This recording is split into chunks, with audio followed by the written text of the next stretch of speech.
Ghosts aren't real. Couldn't agree more, Mr. Gillette. Yeah, we've seen it 1,000 times. It's always some kind of illusion or a guy in a rubber mask. Too bad, really. I love a good scare. I love getting fooled. I love that feeling. The feeling you get when you're telling ghost stories around the campfire or screaming your guts out at a scary movie. Nothing fills us with the joy of life like a little fear. Feels good to scream. Makes you feel alive. Makes you feel wonderful. But I'm always disappointed. It's never real or very exciting. Makes me sad. That's just weird.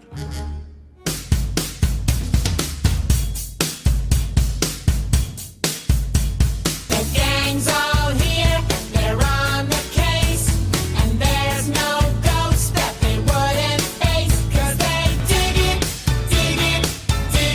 Scooby-Doo. Yeah, they dig it, Scooby-Doo.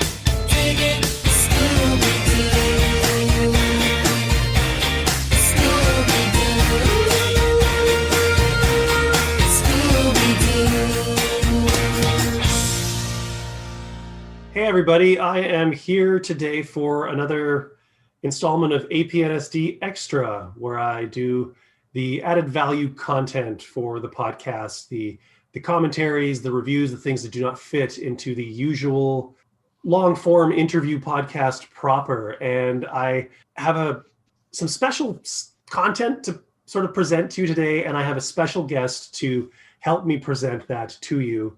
I'd like to welcome back to the podcast friend of the show and someone who I personally miss dearly from the Scooby-Doo podcast family, Nic Robes from What's With You, Scooby-Doo. Welcome back, Nick. Well, hi. Thank you so much for having me. Hi, Laurent Chunk Clusterman, signing in. Nick, where the hell have you been? Oh my God. So many places. The deepest hearts of psychological depths that create, Lovecraftian horrors, and then just the most like Christian heights of ecstasy within any given moment in time. So yeah, I'm on a spectrum right now, and it is by varying degrees great and horrible. So very excited to be here and talking about music. It's been an Eisensteinian year for you, you're saying? Barthelmian even. You realize you have been gone long enough that there's probably people listening to Scooby podcasts now that have no idea who you are. Yeah, that's very true. I mean, the funny thing is there are still new Scooby-Doo podcasts coming out. And the only reason I know that is because they are following me on Twitter and I get the notification. Yeah, there was like 2 or 3 that have popped up on my radar just like in the last few months. I don't know what it is. How are there that many more gimmicks as far as Scooby-Doo podcasting is concerned? What's that chronological one? There's like a chronological one that like aims to review it in like trying to create a Scooby-Doo chronology. Yes. One of the members of the fan community. Scooby-Doo chronology is something that people have like argued about long before I think either of us ever entered that sphere. Like, it's the most ridiculous thing of all time. Like, yes, it's fun to think about, but there is no argument. Like, it is akin to like theology at Amherst or something, like trying to like synthesize like the catechism of the Catholic Church with like fucking people who like worship snakes and being like, this is what, like, it's like comparative mythology, like being like, this is why they're the same thing, but like you never saw that before. It's like, yeah, agreed. Compelling argument in an academic sphere, but total bullshit. Like, there's no reason Pup Named Scooby-Doo and fucking Mystery Incorporated actually line up. Like, you can create all the arguments you want. You could be Derrida and like create a compelling argument, but guess what? Still not true. I will debate on whether I include that bit. Is it because of the Derrida reference? I forgot how much you hate post-structuralism. Oh, dude, that is something that I so miss from anything that's out there right now. Because like listening to your show, The most pretentious fucking bullshit. but you would do it with like a dash of irony, Yeah. and there was some seriousness, because when it comes down to the analysis of something, I mean, you're basically doing, it's an academic discussion to a degree. These things have relevance. Just because somebody else may not know what that relevance is or have never encountered the same material that you're comparing it to. I mean, it's that these things all come from somewhere. I do also like really subscribe to the doctrine of like the author is dead to like a varying degree. Like I think if you take Barth like at face value when he says the author is dead, it's that something exists and that thing will create a moment within everybody who experiences it, right? And therefore, that reaction that every person has experiencing that piece of media, whatever it may be, is real. Their experience of that media will be real no matter what. No matter if like Ayn Rand wanted black people to be killed or not, there is somebody who has that experience with Ayn Rand and then kills a black person. Great. Okay. Now, Ayn Rand is divorced from this situation. This piece of media exists, and now we have to analyze why these things happen. And I feel like it's the same thing with Scooby-Doo. We're like, the initial authors who made Scooby-Doo were not aiming high. That is not controversial at all. That is 100% Like, based there's in fact. nothing. Yeah, that cannot be controverted. But Scooby-Doo has gone on to create a cultural phenomenon. And as far as, if we look from like a Barth perspective of the author is dead, how do we now divorce Scooby-Doo from intention and just see what the actual the fun word would be what damage has it done, but what impact has it had, Fair enough. And this is what I missed. So yes. Yeah, I've read Wittgenstein and people hate me. I remember when I first started listening to your show and you would like whip out some of those references and stuff. And I was like, oh yeah, this is a guy who's in university and he had this class last week and he's working it into his podcast. No, this homeboy was like fucking 10 years out of, as the Canadians say, university. I came to adjust my perception as time went on, as I became more familiar with the show and with you. But Ex-college it's definitely guy.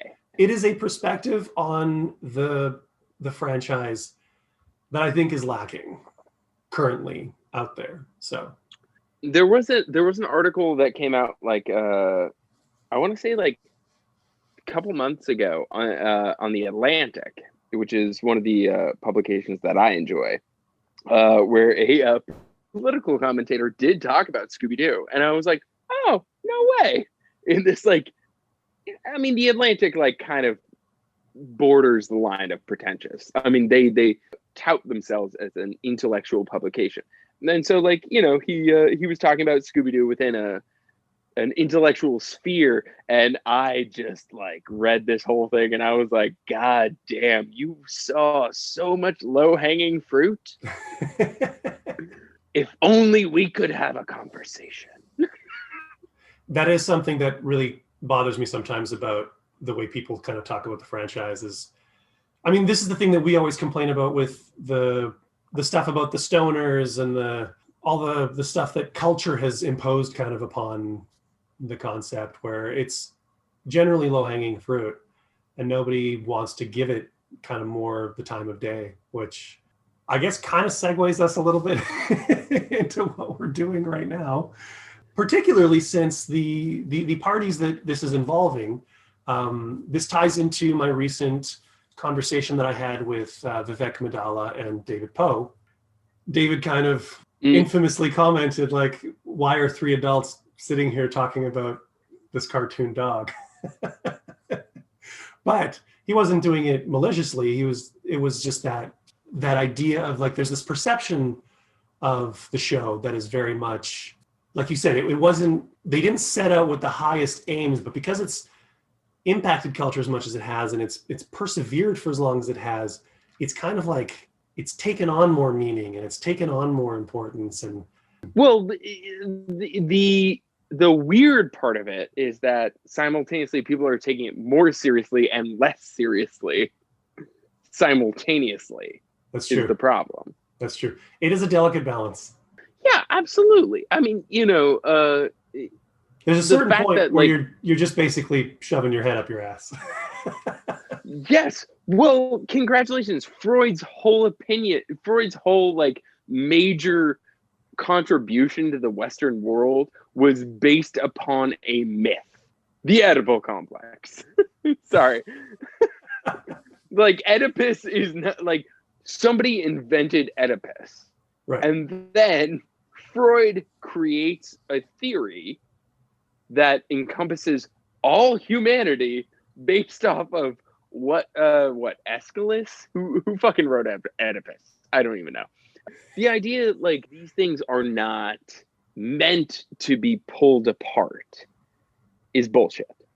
They are meant to be pulled apart, but what you get out of those results is then subjective. Like, they're meant to be pulled apart and, like, analyzed, to have fun with, to get into these, like, intricacies of psychology.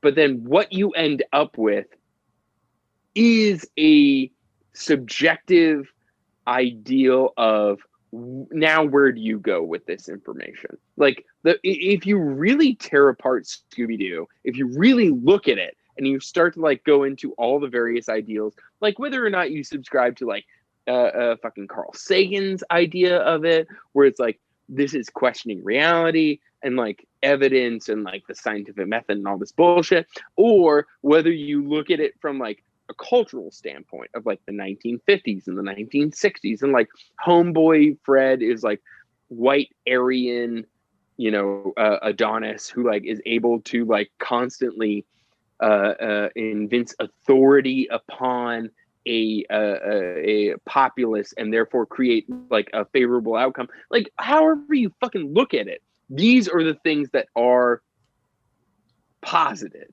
And now your interpretation becomes a subjective outlook on it. And how do you act accordingly? Like, looking at this, do you agree with it? Do you disagree with it? That's what art is. Like, that's the beauty of art. You know what I'm saying? I know what you're saying. This is the Weird Al TV show where he interviews Eminem. Know what I'm saying? I get what you're saying. Know what I'm saying? No, I get what you're saying. Know what I'm saying? No, I get what you're saying. Now you just made me think that Eminem needs to guest star on Scooby-Doo and Guess Who. I've still said there needs to be a Scooby-Doo movie with Snoop Dogg. That would work. I think that would be a great combination. I think he could lean in. He'd do great. Oh, guys, I think we need to go over there. You know? I got Pretty good. a kick out of watching him doing Cousin It on the Addams Family movie. Yeah. Oh, the new one? Yeah, the animated one. I haven't seen it yet. It's actually really good. I've heard it. I've heard encouraging things. Well, I've said it's good, so you should just take that to the bank. T.S. Eliot hated Hamlet, so. All right, well, none of that has really anything to do with what we're about to talk about, but Music! music. We're here to talk about music. We're here to talk about Scooby-Doo music. Over the course of my conversation with Vivek and David, we talked about the different versions of the theme song from development to final execution, I guess, final version. And I asked Vivek if he had versions of those that he would like to share. And I was going to try and figure out a way to present them. And at the time, I was going to work them into the audio of the episode, but it just didn't really fit. So I thought I'll do like a little micro episode, and I'll introduce and talk about the various, there's 5 different iterations of the theme song for Scooby-Doo and Guess Who, and introduce them, play them, talk about it a bit, move on to the next one, and just give everybody kind of an idea about the process of kind of putting this piece together. I mean, clearly this 19-second piece of music, 2 hours of conversation wasn't enough already. Right. Need to add another good, 20 minutes to half an hour talking about it a little bit more. So I guess let's start this off by introducing the first piece. Nick, you're all good with that? Yes. All right. Yeah. So as we meaning myself and Vivek and David talked about the original sort of sketch for the track, Chris Bailey, the producer and showrunner of Scooby-Doo and Guess Who, he recommended to Vivek to not listen to the original Scooby-Doo Where Are You theme song, but to kind of base it on his memory of the Scooby-Doo Where Are You theme song, and to cobble something together that sort of fit that vibe. Because they wanted to riff on it, but they didn't want to copy it kind of exactly. And this first version is the original instrumental demo that Vivek made for Chris Bailey to approve under those directions. Proof of concept. Yeah. So let's go to playing that track, and afterwards, Nick and I will talk about it a little bit.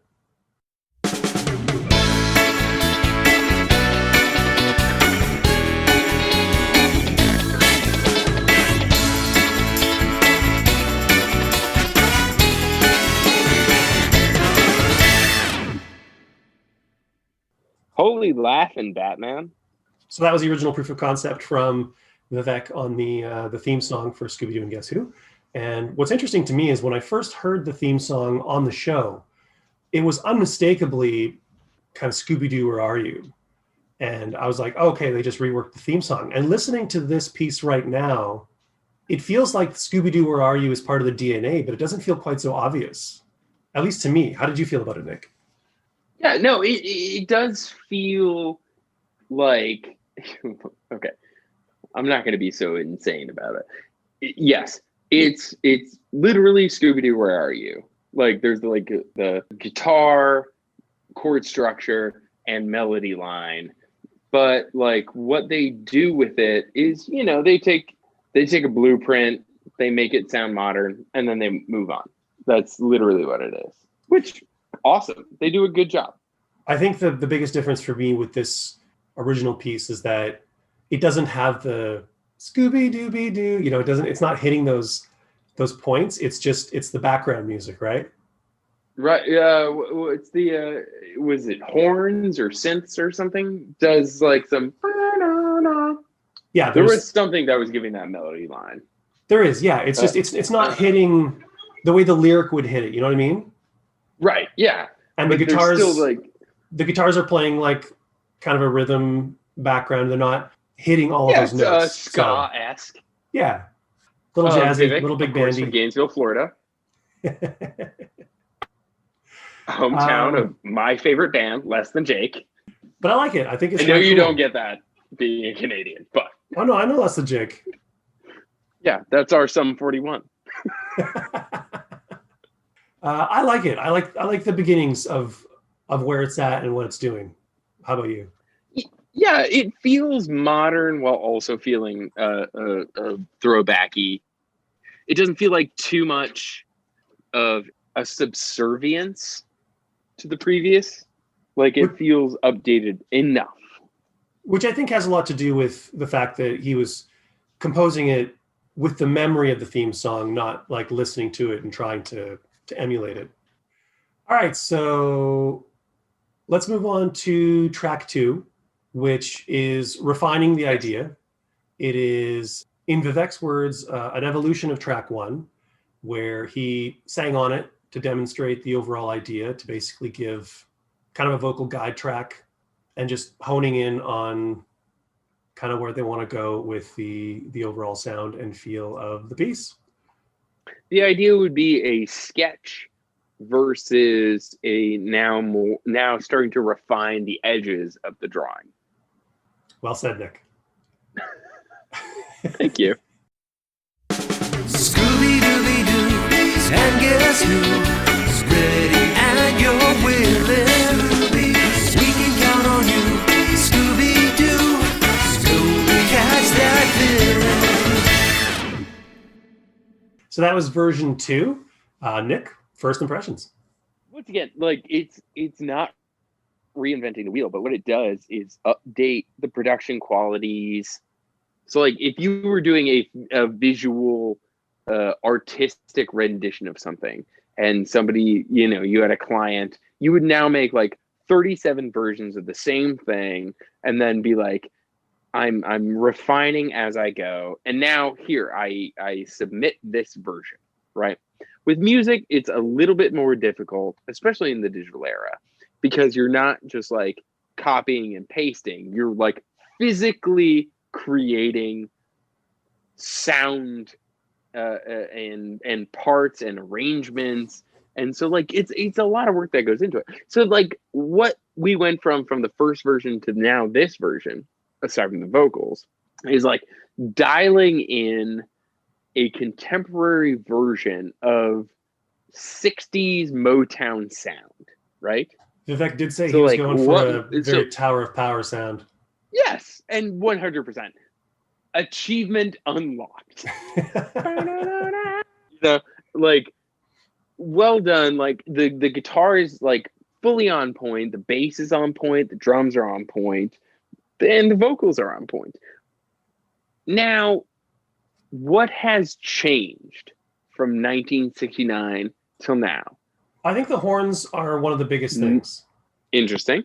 Because I haven't actually listened to the original theme song really critically for a long time. But for me, hearing this the one, original or the re-record.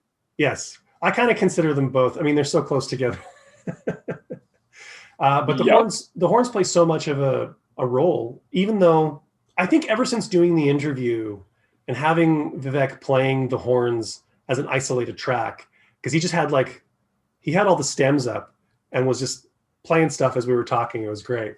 And hearing those horns now, I can't not hear them. You know what I mean? Like they stand out in a way that they didn't stand out before. So for me, I find this version so identified with that Tower of Power Motown horn sound. Yeah, that's great. I would agree with that.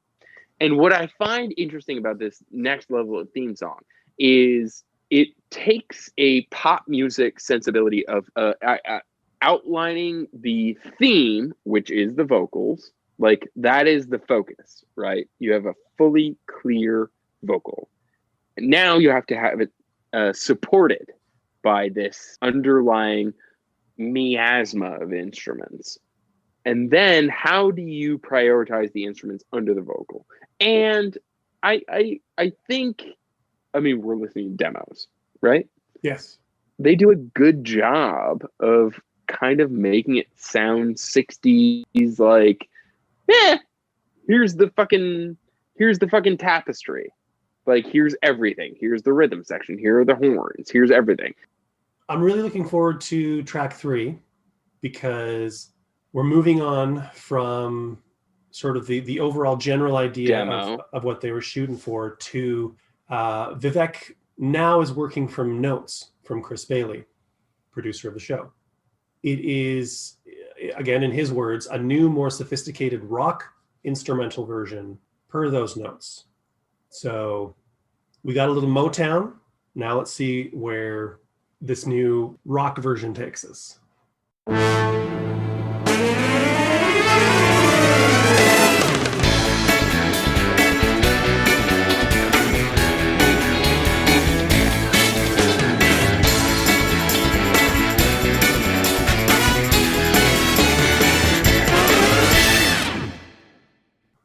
Live from beautiful downtown Burbank.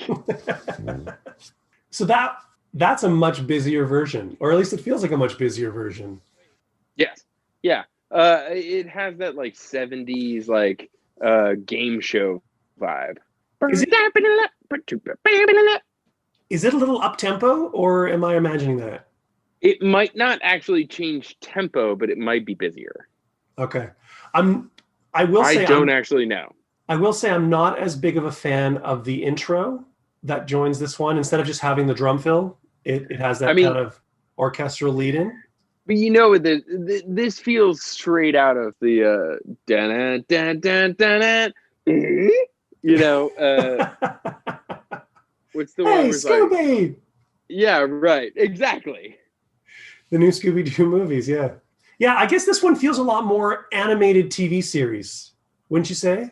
Feels more connected to, so like there's a difference between like Andy Griffith's show and Laugh-In, right? Because Andy Griffith's show is a universe that you're trying to introduce people into, like that, like the intro of that show, or like the Munsters or something necessarily, like, hey, we want you to enter into a mindset where you believe these people exist. Whereas like something like Laugh-In, or like I mean, you know, let's fast forward to like Saturday Night Live or something. The people in Laugh-In didn't really exist. No, they really didn't. They were holograms. Are you kidding me? How in any way is anybody supposed to really believe that Sammy Davis Jr. going, "Here comes the judge," is a real person? People don't understand. You know? Those were just really sophisticated Sid and Marty Krofft puppets. Walt Disney did amazing things for TV. You were just watching a nightly broadcast from somewhere within the Haunted Mansion or Pirates of the Caribbean ride. So the idea being in this version that we are cribbing from Laugh-In, like so much of the 70s and 80s stereotypes, you know, the waka waka guitar, we have a nice horn section, everything, and the vocals like all coming together. It feels like so close to the 80s Scooby-Doo. Not the original Scooby-Doo, literally the 80s Scooby-Doo. Like the, you know, like, huh? Hang around for Scooby-Doo. You know, it feels way closer to that than it does the original. It's entirely possible that had they not gone with like an entirely new theme song, like this could have been an evolution of that original and actually played over a series back then, for sure. Yes. Yeah, no, it feels part of the continuum. I think this song, though, is coming from a place, like this version of the song, it's coming from a place of, there's a brief there that Vivek is following. Chris Bailey wanted to resurrect that original theme, but of course you don't want to do it all over again. So it's infused with nostalgia, but there's also some reimagining, and Vivek is obviously like injecting some of himself. I'm going to go back again to the Tower of Power horns. Like that was something that he said he's been playing with recently, and something that kind of excites him. So he's injecting, you know, his sensibilities into this framework. Like that's what I find kind of interesting about it, personally. Can I also say once again, Vivek from Gainesville, Florida, Tower of Power horns, less than Jake. Is there something that happened in Gainesville where ska all of a sudden became like what was happening in the air? Was it in the water? Like, was fucking ska just leaking into the water? It's the humidity. Yeah. All right, let's move on to track 4. Great. And track 4 is close to the final version of the song that we know that plays on the, I guess, streaming app and on television in certain regions. This has an alternate intro, which I think is my favorite intro, more so than the final version. And this also features for the first time in the tracks that we're listening to, the full vocals by David Poe and the full lyrics as kind of set out by Chris Bailey. Right. So let's listen to that.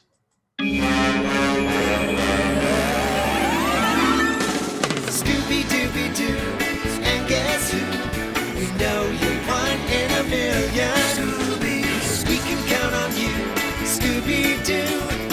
catching a mask that feeling. So yeah, this is definitely, I think, my favorite version of the song. I really like that fun, eerie sort of lead in, which was mandated, I think, by either Chris Bailey or the network. They wanted, rather than just the drum fill, they wanted kind of an intro in much the same way with the bats flying in the original. Ba, ba, ba, ba, ba, ba, da, da, da, da, da, da. But I dig this. I really dig this. Hey, Scooby! I like how everything kind of folds in together. You know, it's funny, the more I listen to this, and I've been listening to this track off and on pretty much since I first conducted the interview with Vivek and David, and the more I listen to it, the more I hear and the more I like it, and it really fits for me in like the theme song kind of pantheon now. And I really like how it updates. This version? Yeah. Yeah. Yeah. You talk about theme songs. Yes, absolutely. Once again, to backtrack, you know, the fucking hang around for Scooby-Doo. Like, fucking version of Scooby-Doo feels like so much more cohesive intro-wise. The series fucking fell apart. Yes. But intro-wise, like, this is what you're being introduced to. It's this is how far we're going to take it seriously. This is what you're going to see action-wise. And after that, good luck on you doing whatever you do as a viewer. Like, we don't need to give you more than this. Like, we need to give you, hey, here's how the characters are going to act. Here's what we're introducing you for. Like, it doesn't need to fucking be lost. With like, oh, there are 4 letters showing up on the screen. What the fuck is this series about? You know, like it. I saw a cat on the internet that makes that noise. Yeah, like it does a great job of being like, Scooby, like fun, cool, in, out, introduces the series, lets it speak for itself after that. Boom. Done. I like how it incorporates that kind of like air quote eeriness, the ominous, you know, dun dun dun at the beginning.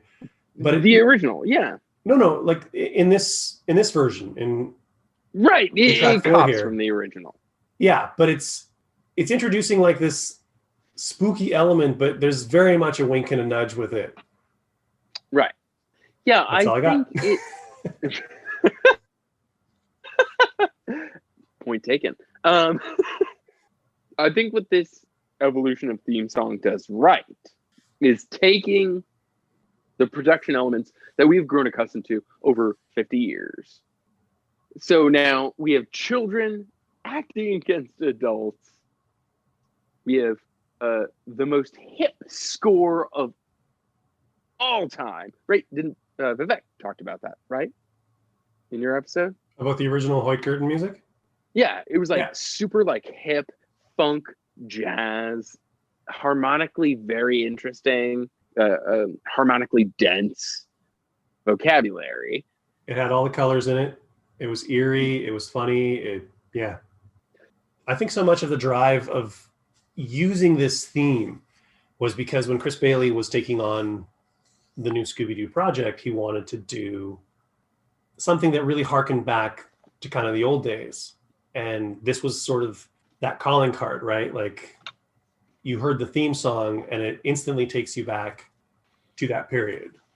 Like, yeah, that's what we're dealing with. We're dealing with this, like, this difference is less stark, but it's more stark in the generations that would listen to it. You know what I'm saying? Or the generations who would make it, maybe. So we're going to move on to the fifth and last track of our exploration through the creation of this theme song. It is the final version that was decided on by everybody involved. And this is the one that you can hear on the show every time it opens. It features a slightly different introduction to track 4, and it continues with vocals by David Poe. Vivek's original kind of guide track, the vocals, as we discussed in the interview, were used as the background vocals. So Vivek is doing those Scoobies in the background, and we've got David doing the main vocals. So let's play that and come back and finish chatting about these.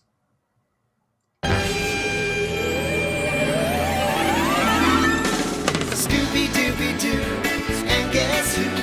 We know you're one in a million. Scoobies, we can count on you, Scooby-Doo, to catch and unmask that villain. So there you go. That was track 5, final version, the one everybody's familiar with. That was a little bit of a continuation of the musical journey that we began in episodes 39 and 40 of the podcast proper, and my conversation with... And once humanity began in 1969. That's true. That is true. It also... It is a human journey. Yeah, it also doesn't add a lot philosophically. It adds a lot technically, which, like, great, awesome. They took what was fundamentally unbroken and they did not try to break it any further. You know what I'm saying? That's actually a pretty good kind of description, because a lot of times when you reimagine things, people just like break it completely. And well, talking again, yeah.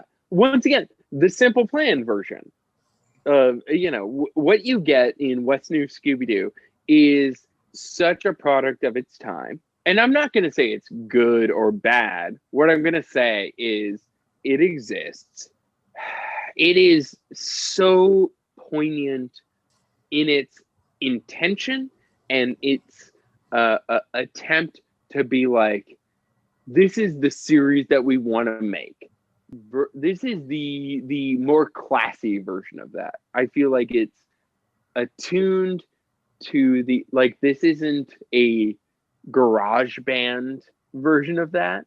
This isn't a fan made version. Like, this is the next level of that.